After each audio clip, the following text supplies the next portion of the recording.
नमयं विष्णुपादाय रूपानुगप्रियाय च श्रीमते भक्तिदयित माधव स्वामी नामिने।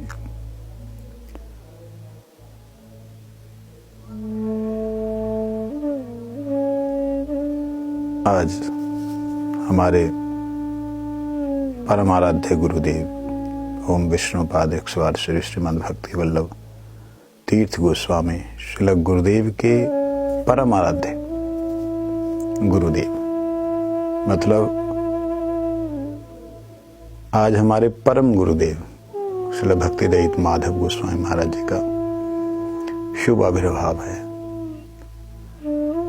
और आज जैसे हमारे परम गुरुदेव जी का शुभ आविर्भाव है और आज की ही तिथि को लेकर के परम गुरु जी के परम गुरु जी का तिरोभाव, हमारे परम गुरु जी का आज आविर्भाव, परम गुरु जी के परम गुरु जी का आज तिरोभाव तिथि, तो बहुत पावन तिथि है। देव उत्थान एकादशी में, देव उत्थान तिथि में भगवान के धाम से आना, भगवान के धाम में जाना, ये दोनों का बहुत विशेष महत्व है। जैसे कि परम गुरु जी के परम गुरुदेव श्रील गौर किशोर दास बाबा जी महाराज, वो इस धराधाम से गए और उसी तिथि को अवलंबन करके परम गुरु जी इस धराधाम पे आए। ये बड़ा ही एक सूचना देता है कि भगवान का शयन होना, भगवान का उत्थान होना। तो ये उत्थान एकादशी के अंदर हमारे परम गुरुदेव का प्राकट्य होना अपने आप में एक बड़ा ही दिव्य सूचना है। तो जिसके लिए उनके पावन चरितामृत को पीना या समझना ये बहुत ही मुश्किल है। फिर भी हमने परमाराध्य श्रील गुरुदेव जी से बहुत कुछ सुना, ऐसा सुना कि जिससे लगता है कि हाँ, हम लोग अपने गुरुदेव के बारे में ऐसा कुछ भी नहीं बोल पाते, ऐसा कुछ भी नहीं कर पाते। गुरु महाराज जी ने परम गुरुदेव के जन्म की लीला को, परम गुरुदेव के बड़े होकर के कॉलेज में जाकर के प्रभुपाद से मिलने की लीला को, इन सबको उनके पावन चरित्र में वर्णन किया है। लेकिन कुछ एक स्मृतियां जो मेरे साथ में हैं, मैं चाहूँगा उसे शेयर करूं। वैसे मेरा सौभाग्य रहा, मेरे परम पूजनीय, मेरे इस शरीर के पिताजी माताजी दोनों श्रील भक्तिदयित माधव गोस्वामी महाराज जी के ही चरणों के आश्रित हैं। 1957 में हमारे पिताजी ने इनिशिएशन लिया था, हरिनाम हुआ था। तो हम सबका जन्म तो बहुत बाद में हुआ। परम गुरु जी के साथ में पिताजी का संबंध होने के नाते हमारा जो जन्म हुआ, वो परम गुरु जी हमको उठा करके गोद में बैठा लेते, हमको प्यार करते, खिलाते, संतरा लेकर के इधर उधर घुमाते, वो सारी चीजें याद आती हैं। मेरे को अभी भी याद है कि जब मैं बोलने लायक हुआ था पहली बार, मेरा ख्याल शायद परम गुरु जी के आविर्भाव तिथि पे बोला मठ में आने के बाद। उससे पहले तो बोलना कहाँ होता था, बहुत छोटा था, 15 साल की उम्र में पहला आविर्भाव तिथि चंडीगढ़ मठ में जब मनाई जा रही थी मेरे जीवन की, तो उस समय उन्होंने बोला कि तुम भी बोलो, तुम तो उनकी गोद में खेले हो। तो मेरे हृदय में एक अलग तरह का भाव आया। मैंने कहा ये आविर्भाव सुखकारी नहीं है, ये दुखकारी है कि आप आज के दिन तो कम से कम मेरे हृदय में प्रकट हुई है। आज तो आपका आविर्भाव दिन है, आज ही आपका मेरे को ये विरह क्यों सता रहा है, मेरे को आपकी गोद क्यों याद आ रही है।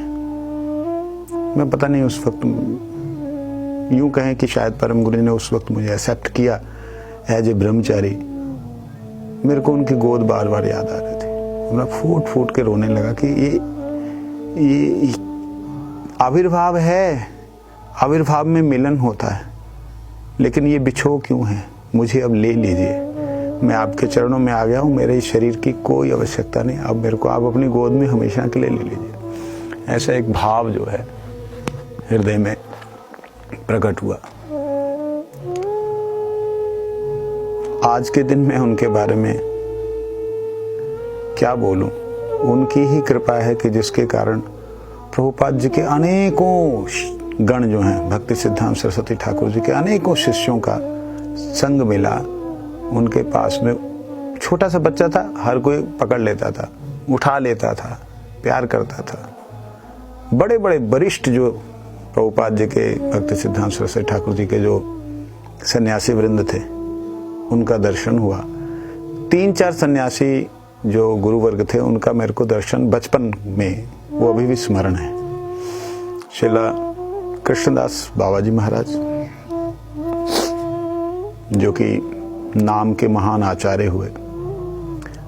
दूसरे श्रीला एसी भक्ति वेदांत स्वामी महाराज जी।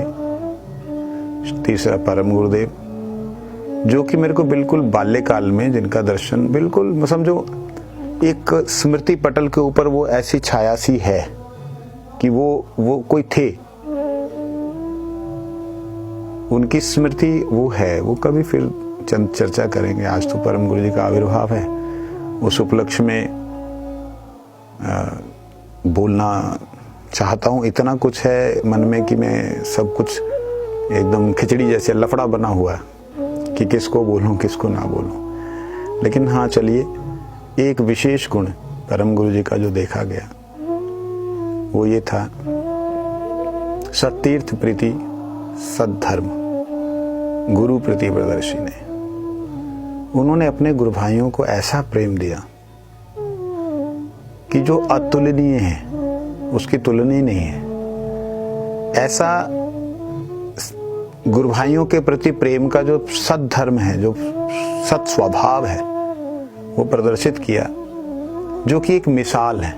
मतलब ऐसा देखा नहीं गया।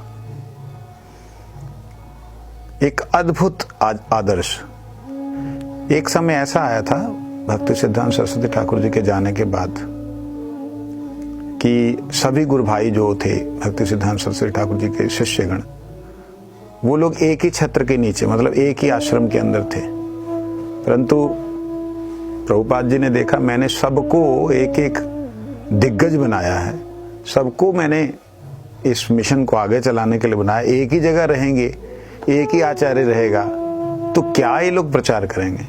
तो प्रभुपाद जी की कोई अदृश्य प्रेरणा ने कुछ ऐसी लीला रची कि गुरु भाई सारे के सारे अलग अलग हो गए। अलग अलग छोटे छोटे मिशन जिन्होंने बनाए, उसमें परम गुरु जी का एक विशेष देखा गया कि परम गुरु जी हमारे माधव गोस्वामी महाराज, वो प्रथम आचार्यों में, प्रभुपाद जी के जाने के बाद प्रथम आचार्यों में वो चैतन्य मठ के रहे हैं।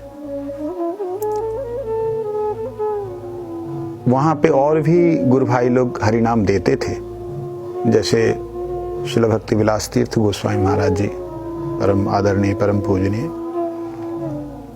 और श्रीला भक्ति गौरव वैखानस महाराज जी, ये सब लोग मतलब हरिनाम दीक्षा देते थे। उनमें से एक माधव गोस्वामी महाराज जी हमारे परम गुरुदेव ये भी थे।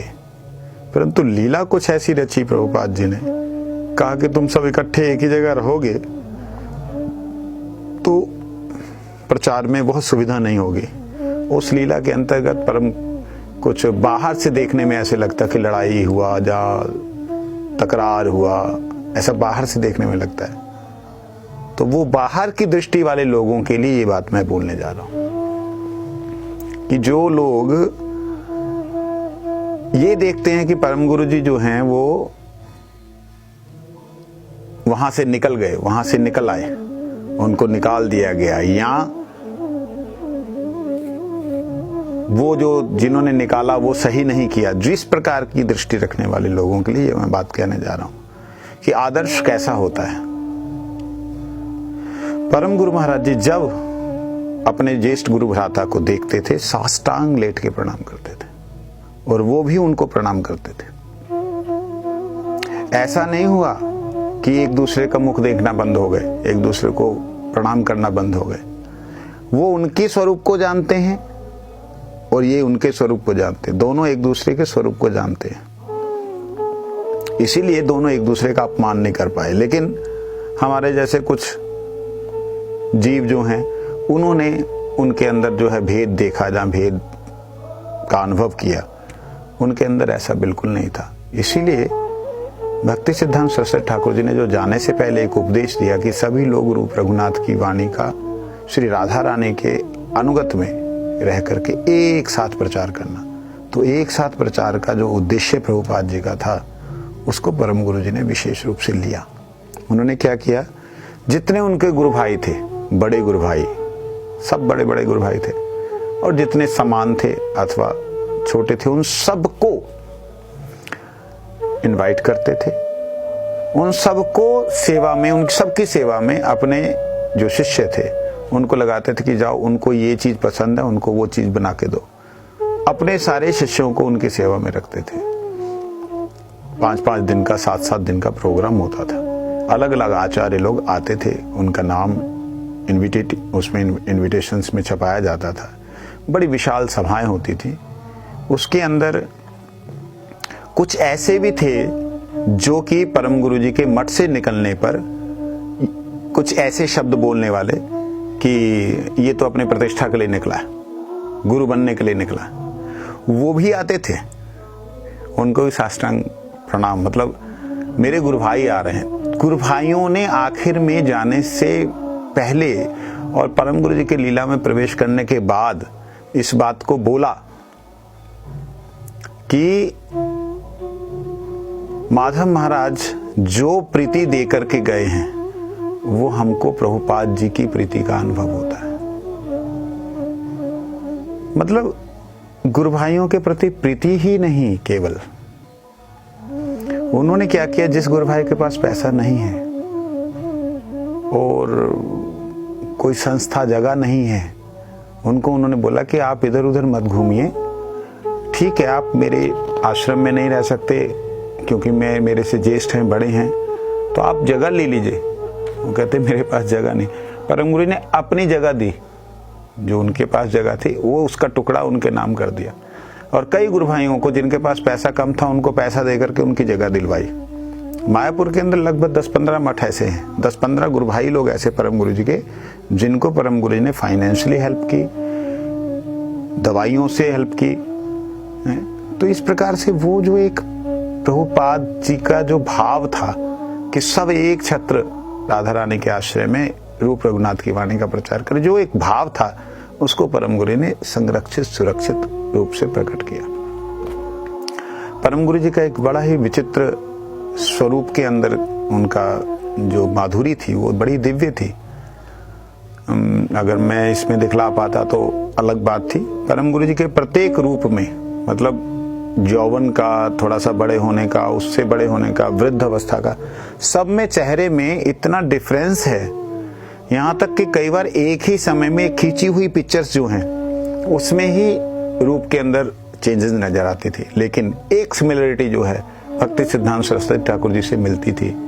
जब परम गुरु जी का दाढ़ी वाला स्वरूप होता था तो दिखने में प्रभुपाद लगते भक्ति सिद्धांत सरस्वती ठाकुर जी। इसलिए कई लोग बोलते थे कि ये तो ऐसा लगता है मानो प्रभुपाद जी ही अपना स्वरूप का प्रकाश कर दिया हो। और इस बात को हमारे गुरुदेव कहते थे, कहते जिस प्रकार से पत्नी पति की सेवा करके, समर्पण करके उसके रूप को, उसके गुणों को ग्रहण करती है, ऐसे हमारे गुरुदेव ने अपने आप को संपूर्ण समर्पण करके उनके रूप को और उनके गुणों को समाहित किया। इसका मतलब मैं ये नहीं कह रहा हूं कि जो परम गुरु जी के गुरु भाई और हैं उनके अंदर ऐसा नहीं हुआ। ये बुद्धि, कलुषित बुद्धि किसी को लानी नहीं चाहिए। एक अलग अलग गुणों का प्रकाश हुआ है श्रीला प्रभुपाद जी के। तो अलग अलग गुणों में परम गुरुदेव में क्षमा का, क्योंकि प्रभुपाद जी के साथ में ऐसी कई घटनाएं घटी हैं जिसमें प्रभुपाद जी ने क्षमा की पराकाष्ठा को दिखलाया। पराकाष्ठा मतलब क्षमा ऐसी क्षमा दिखलाई कि जिसका कोई वर्णन नहीं कर सकता। वो क्या था, कैसा था, अद्भुत। उनको मारने के लिए नवदीप में अटैक हुआ, पुलिस आई लाल बाजार से कि भी आपके ऊपर ऐसे ऐसे अटैक हुआ है। मेन आनंद बाजार पत्रिका के अंदर छप गया कि आज भी जगाई मथाई हैं और आज भी महाप्रभु जी हैं कि नवदीप में ऐसे ऐसे भक्ति सिद्धांत सरस्वती के ऊपर जो है अटैक हुआ और उन लोगों ने मारना चाहा, ऐसे पथराव हुआ, ये किया, मतलब पूरा मारने का इंतजाम किया। तो उस समय लाल बाजार की जो पुलिस आकर के, कमिश्नर ने आकर के भक्ति सिद्धांत सरस्वती ठाकुर जी से पूछा कि आप जो है अभी बताइए कि आपको किस पे शक है, हम सबको अंदर कर देंगे। तो प्रभुपाद जी ने हाथ जोड़ के बोला, कहते देखिए नित्यानंद प्रभु ने जो हमें आदर्श दिया है हम कोशिश कर रहे हैं उसे पालन करने की। आपसे निवेदन, आप एक भी केस नहीं करें। मैं आपसे निवेदन करता हूं कि आप एक भी केस नहीं करें। तो वो देख करके उनके कई शिष्यों ने उस भावना को लिया, सहन किया अपने ऊपर होने वाले प्रत्येक कष्ट को, और अपने द्वारा दिया गया एक सिंगल भी शब्द, एक सिंगल भी लाइन, एक सिंगल भी क्रिया, एक क्रिया को भी उन्होंने बहुमानन किया अगर किसी को कष्ट हुआ है। तो गुरुजी के अंदर भी हमने यही देखा कि अपने द्वारा कोई भी भक्त को कष्ट मिला है तो उसके लिए हमेशा ही वो क्षमा याचित रहे। और गुरुजी का भी रूप एक समय पे ऐसा नजर आता था कि वो हमारे पास में चित्र है, जो लोग हमारे जुड़े हुए हैं उनको मालूम है, जब गुरुजी जैसे कपड़ा ले लेते थे तो चेहरा हल्का सा परम गुरुजी का इफेक्ट देता था, और परम गुरुजी का पूरी दाढ़ी वाला चित्र होता था, उसमें प्रभुपाद का इफेक्ट आता था। तो कहने का मतलब ये है कि अपने गुरुजी के गुणों को जो जीव जितना धारण करता है उसका उतना ही गुरुजी के अंदर समावेश होता है, जहां गुरु का उनमें समावेश होता है। तो परम गुरुजी ने प्रभुपाद जी के क्षमा गुण के अवतार को, सद्धर्म पे चलने के भाव को, कि अपने धर्म पे चलना ऐसा दृढ़ता के साथ, और गुरु के प्रति जो प्रीति होती है वो उस प्रीति में कितना बह सकते हैं वो उनके जीवन में देखने में विशेष रूप से आता है।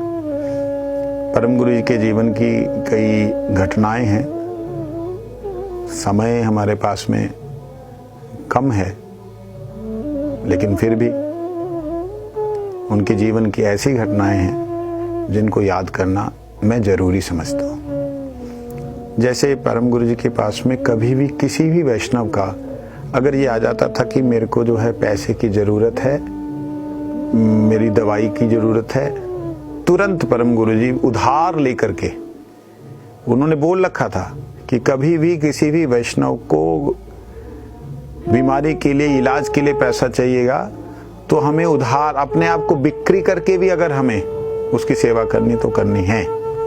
ये बात उनकी केवल मौखिक नहीं थी, केवल बोलने के लिए नहीं थी, उन्होंने करके दिखलाया। हमारे कलकत्ता मठ के अंदर एक ही बर्तन होता था छोटा सा जिसमें चावल बनता था, एक ही बर्तन था। पहले एल्युमिनियम के बर्तनों में चावल नहीं बनते थे, वो पीतल के बर्तन होते थे।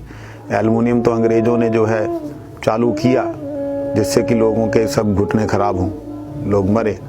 तो वहां पे उस वक्त पतीला छोटा सा था एक, और ब्रह्मचारी ज्यादा है। तो चावल ठाकुर जी का भोग बनाने के बाद में फिर चावल बैठाना है, फिर भोग निकालना, फिर चावल बैठाना, ऐसे करके वो धरती पे जो है कपड़ा बिछा के उसके ऊपर डाल करके ये लोग अपना गुजारा करते थे।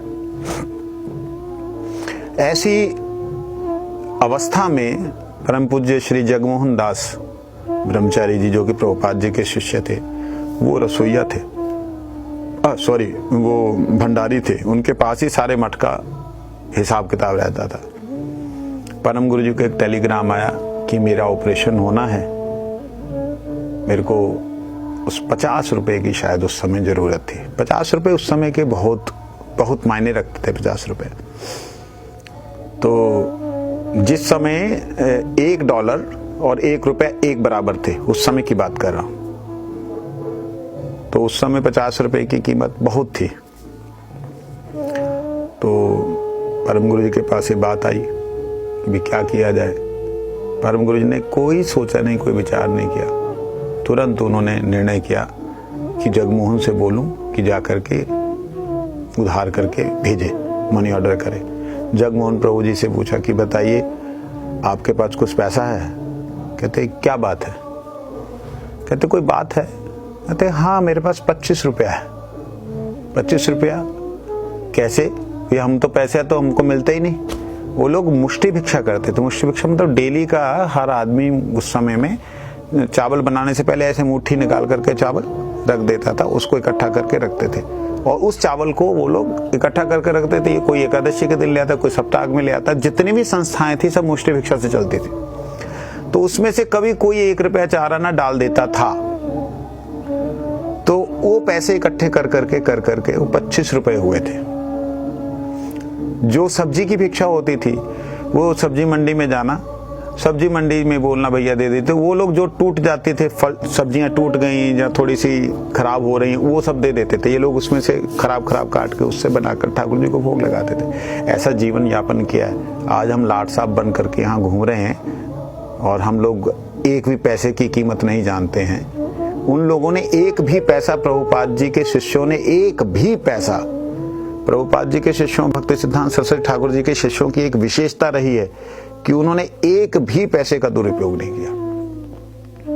उन्होंने एक एक पाई का महाप्रभु के लिए आया इस भाव से समर्पण किया। अब देखिए उसमें क्या बात कि वो 25 रुपए है तो अरे उनको तो ज्यादा 50 रुपए चाहिए, दवाई के लिए उसको एक्स्ट्रा और चाहिए होगा, ऑपरेशन का इतना है।